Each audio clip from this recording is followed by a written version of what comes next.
Dictation 5 second बाद start होगा। Yes, ready, start. Rajasthan में भरतपुर के राजा मानसिंह की हत्या के मामले में मथुरा की एक अदालत ने आखिरकार 35 साल के बाद फैसला सुना दिया।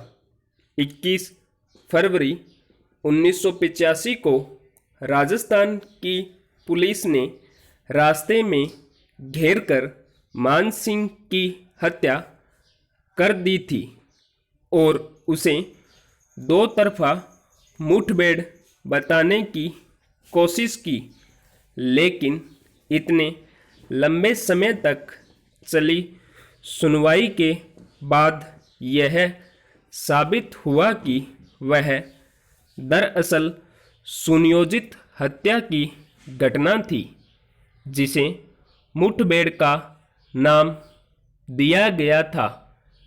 18 आरोपी पुलिसकर्मियों में कुछ को बरी कर दिया गया था और कुछ की मौत हो गई थी, लेकिन उनमें से 11 को हत्या का दोषी करार दिया गया और उम्र कैद की सज़ा दी गई है।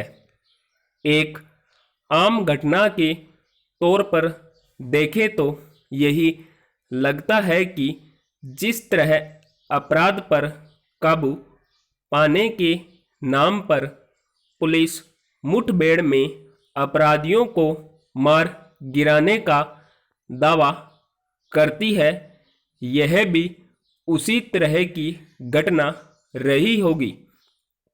लेकिन तत्कालीन राजनीतिक माहौल में राजा मानसिंह ने जो कद हासिल किया था और उस समय जिन पार्टियों से उनका सामना था, उसमें एक तरह से घात प्रतिघात और अवसरों का फायदा उठाने की चालें चली जा रही थी।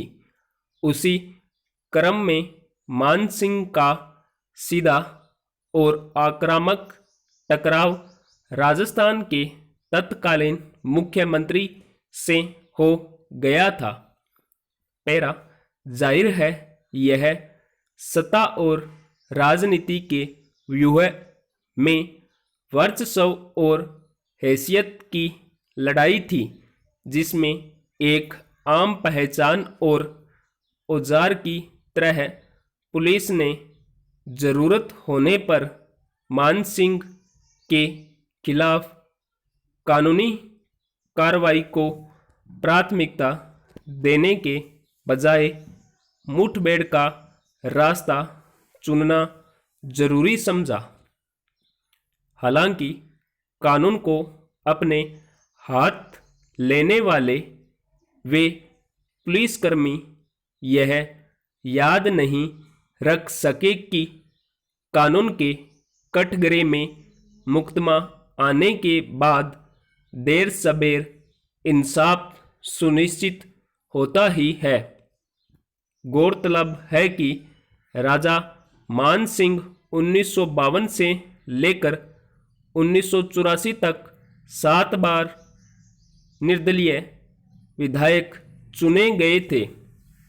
साफ है कि अपने क्षेत्र में उनका अपना रसूख था, जिससे उन्होंने राजनीतिक हैसियत भी अर्जित की थी।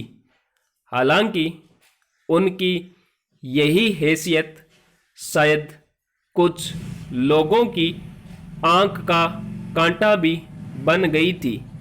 जब मुठभेड़ के नाम पर हत्या की घटना हुई थी, तब लोगों के बीच आक्रोश इतना व्यापक हो गया था कि उस समय के मुख्यमंत्री शिवचरण माथुर को इस्तीफा देना पड़ा।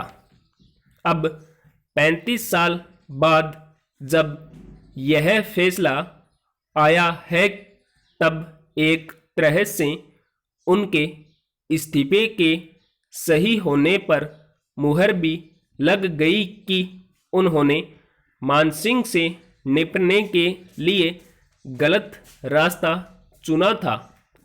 पैरा, इस मामले को उदाहरण के तौर पर देखें तो एक विडंबना लंबे समय से कायम है कि किसी मुकदमे में सुनवाई, फैसला और इंसाफ की अवधि आखिर अधिकतम कितनी लंबी होनी चाहिए। जिस रसूख वाले शख्सियत की हत्या के मामले में लगभग शुरू से सब कुछ साफ था, गवाह अपने बयान पर कायम रहे, उसमें भी फैसला आने और सजा तय होने में 3.5 दशक लग गए। अंदाजा लगाया जा सकता है कि साधारण पृष्ठभूमि वाले लोगों को जब किसी मुकदमे में उलझना पड़ता होगा तो उनके साथ क्या होता होगा।